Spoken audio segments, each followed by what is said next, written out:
Well, thought I was having problems with the garage door opener, and the motor definitely sounds bad, but had a professional out here, and I learned something I figured I'd share with you.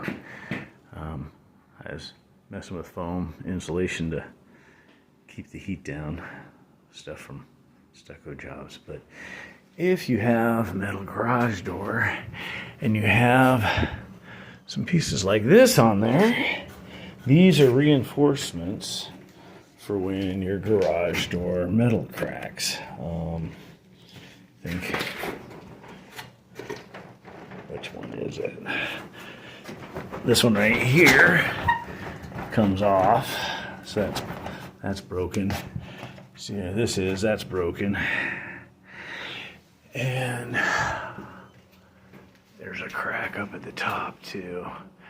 So anytime you see, if you go to buy a house and it has any of those on there, it means there's cracked garage door panels. And what the garage door guy was telling me was you can do a maximum of 3. They add weight to the motor and whatnot. We had him replace one of the springs, and he had found some other problems with the previous installation. So if you're out there looking for a house,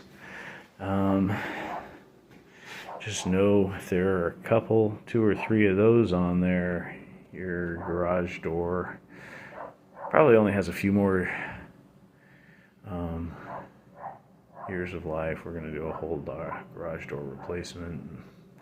That's going to be pretty pricey. I don't want to think about it, but it is what it is. You have a great day.